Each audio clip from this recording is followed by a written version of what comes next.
सुप्रभात बच्चों। आज हम पढ़ेंगे आपकी पाठ्य पुस्तक वसंत भाग 3 का दूसरा पाठ लाख की चूड़ियाँ। तो बच्चों इसमें आप कामता ये पाठ कामता प्रसाद जी द्वारा लिखित है। तो बच्चों इस पाठ में आपने पहले पढ़ा कि जो लेखक हैं वह बताते हैं कि मुझे अपने मामा के घर जाना बहुत ज़्यादा पसंद था, क्योंकि वहाँ लेखक के जो मामा हैं उनको लाख की गोलियाँ बना के देते थे। वह लाख की चूड़ियाँ भी बनाते थे, क्योंकि वह एक मनिहार थे, चूड़ी बनाने वाले थे। तो बच्चों इस पाठ को आगे बढ़ाते हैं। कल आपने पढ़ा था कि लेखक जब अपने बदलू काका के पास बैठे रहते हैं तो उनके साथ वह बातचीत करते हैं। तो लेखक बताते हैं कि जो बदलू काका हैं लेखक को बहुत ज़्यादा प्यार करते थे। वह लेखक जब उनके घर जाते थे तो बदलू मामा उनके लिए बहुत सारी अपनी गाय की दूध की मलाई बचा के रखते थे, और उनके लिए उनको अपने बागों के आम भी खाने को देते थे। तो बच्चों लेखक कहते हैं कि मैं 2-4 आम तो ऐसे ही खा लेता था, परंतु सब कुछ बातों के अतिरिक्त कुछ कारण मुझे अच्छा भी लगता था। वह था लगभग रोज ही वह मेरे लिए 1-2 गोलियां बनाते थे। तो लेखक बोलते हैं बदलू काका की मुझे सारी बातें बहुत अच्छी लगती थी, लेकिन उनकी सबसे अच्छी बात ये लगती थी कि वह रोज़ मेरे लिए 1-2 गोलियां अर्थात कंचे बना के रखते थे। वह लेखक को बहुत अच्छा लगता था। मैं बहुधा हर गर्मी की छुट्टी में अपने मामा के यहाँ चला जाता और 1-8 महीने वहाँ रहकर स्कूल खुलने के समय पर वापस आ जाता। तो बच्चों जैसे सामान्यता होता है कि आप लोग जब आपकी छुट्टियाँ होती हैं तो आप लोग या तो अपने गांव जाते हो या मामा के घर जाते हो। तो ऐसे ही लेखक भी छुट्टियों में अपने मामा के घर जाते थे और छुट्टियां ख़त्म होते ही वापस अपने घर लौट आते थे। परंतु 2-3 बार ही मैं अपने मामा के यहाँ गया हूँगा। तभी मेरे पिताजी एक दूसरे शहर में बदली हो गए। एक लंबी अवधि तक मैं मामा के गांव न जा सका। अब बच्चों लेखक यहाँ पे बताते हैं कि मैं सिर्फ 2-3 बार ही मामा के गांव जा पाया था। उसके बाद उनके पिताजी का ट्रांसफ़र हो गया था, इस कारण वो गांव नहीं जा पाए थे। इस बीच काफ़ी 8-10 साल का समय बीत गया था जब लेखक अपने मामा के गांव नहीं जा पाए थे, और वह उनकी बदलू काका से भी कोई मुलाकात नहीं हो पाई थी। अतः गांव में कुछ कई दिनों तक बदलू का ध्यान नहीं रहा। अब लेखक बोले अब मेरी उम्र भी बड़ी हो गई थी, तो मुझे अब लाख की गोलियों में भी रुचि नहीं रह गई थी। तो मैं बदलू मामा को भी भूल गया था, जिनको वो बदलू काका कहते थे। इस बीच मैंने देखा कि गांव में लगभग सभी स्त्रियां लाख की चूड़ियां पहने विरले ही हाथों में मैंने लाख की चूड़ियां देखी। अब एक दिन सहसा मुझे बदलू का ध्यान आ गया। यह हुई कि बरसात में मेरे मामा की छोटी लड़की आंगन में फिसलकर गिर गई और उसके हाथ की कांच की चूड़ी टूटकर उसकी कलाई में घुस गई। उससे खून बहने लगा। मेरे मामा उस समय घर पर न थे, मुझे ही उसकी मरहम पट्टी करनी पड़ी। तभी सहसा मुझे बदलू का ध्यान आया। मैंने सोचा कि उसे मिला हूँ, अतः शाम को मैं घूमते घूमते उसके घर चला गया। बदलू वहीं चबूतरे पर नीम के नीचे एक खाट पर लेटा हुआ था। तो बच्चों लेखक कहते हैं कि जब काफ़ी समय हो गया था वह अपने मामा के गांव नहीं जा पाए थे। वह बदलू मामा को भी काका को भी वह भूल चुके थे। तो सहसा अचानक से उनके उसमें क्या हुआ, काफ़ी सालों के बाद जब वह अपने मामा के गांव लौटे तो क्या हुआ, उनके जो मामा की लड़की थी वह चूड़ी पहनी थी उसने कांच की, वह चूड़ी उसके हाथों में गिरी और वह चूड़ी टूट के उसके हाथों में चुभ गई, कांच की चूड़ी। तो लेखक बोलते हैं यह देखकर मुझे अचानक से ही बदलू काका की याद आई। मुझे लगा कि मुझे उनसे मिल के आना है।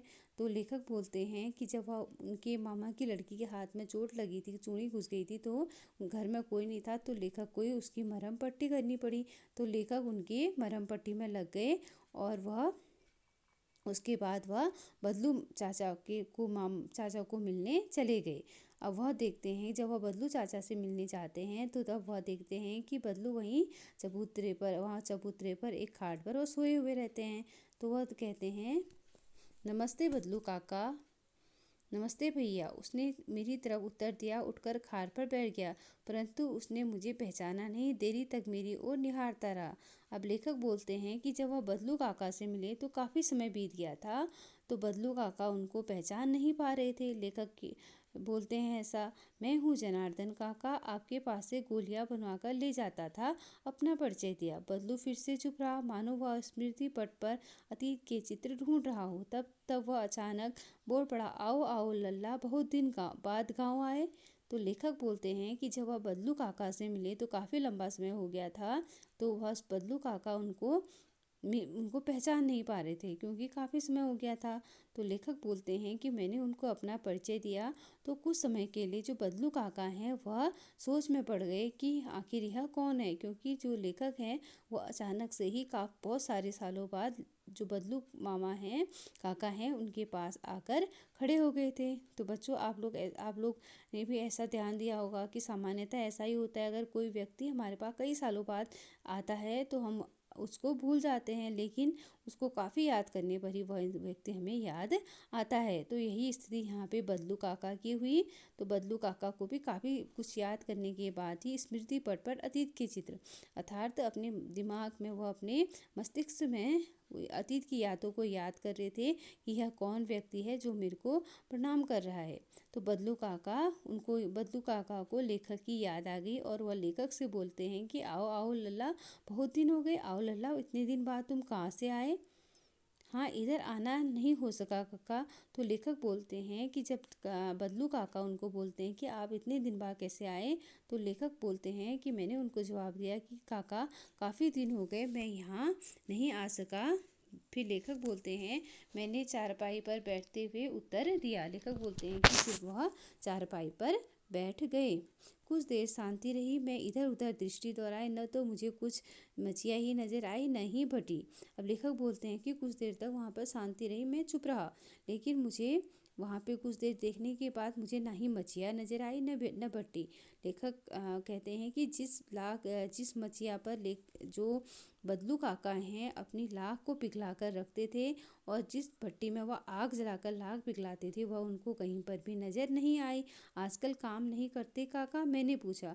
अब लेखक बोलते हैं, जब मैंने बदलू काका की वहाँ पर मचिया और भट्टी न देखी तो मैंने पूछा कि काका, क्या आजकल आप काम नहीं करते? नहीं लल्ला, काम तो कई साल से बंद हो गया। मेरी बनाई हुई चूड़ियाँ कोई पूछे तब तो गांव में कांच का प्रचार हो गया। वह कुछ देर चुप रहा, फिर बोला, मशीन युग है ना लल्ला, आजकल सब काम मशीन से होता है, खेत भी मशीन से जोते जाते हैं और फिर तो सुंदरता कांच की चूड़ियों में होती है, लाख में कहाँ संभव है।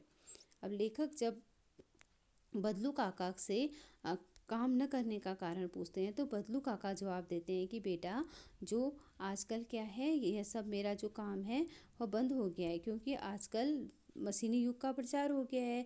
लोग मेरे द्वारा बनाई गई कांच की चूड़ियाँ नहीं पहनते, मेरे द्वारा बनाई गई लाख की चूड़ियाँ नहीं पहनती, वह कांच की चूड़ियाँ पहनते हैं। वह कुछ देर चुप रहा। अब लेखक बोलता है, जब बदलू काका ने यह बात कही कि कोई उनके द्वारा बनाई गई लाख की चूड़ियाँ नहीं पहनता है, तो वह बोले, मैं कुछ देर के लिए चुप हुआ और फिर बोला कि काका, यह कैसे हो गया? तो बच्चों, यहाँ पे जो बदलू काका हैं वह मशीनी युग से जो आजकल के छोटे लोग हैं, जो छोटे उद्योग करने वाले हैं, उनकी दशा बता रहे हैं कि मशीनी युग के आने से उनकी क्या दशा हो गई है। मशीनी युग आने से उन लोगों का काम धंधा चौपट हो गया है। लोग आजकल जो छोटे हस्तशिल्प कलाकार हैं, उनके काम की सराहना नहीं करते, उनका सामान कोई नहीं खरीदता, तो उन लोग आजकल बेरोजगार हो गए हैं। इस बात के यहाँ पर बताया गया है। लेकिन कांच बड़ा खतरनाक होता है, जल्दी टूट जाता है, मैंने कहा। अब लेखक बोलते हैं कि जब बदलू काका बताते हैं कि मशीनी युग के प्रचार से कांच की चूड़ियों का प्रचार हो गया है और लाख की चूड़ियाँ बहुत कम लोग लेते हैं, लाख की चूड़ियों का प्रचार कम हो गया है। तो लेखक बोलते हैं कि मैंने उनको कहा कि बदलू काका, लेकिन कांच खतरनाक होता है, लाख की चूड़ी अगर टूट भी जाए तो कोई नुकसान नहीं देती, लेकिन कांच की चूड़ी टूटने से वह चुभने का खतरा रहता है, वह नुकसान देती है, ऐसा लेखक ने कहा।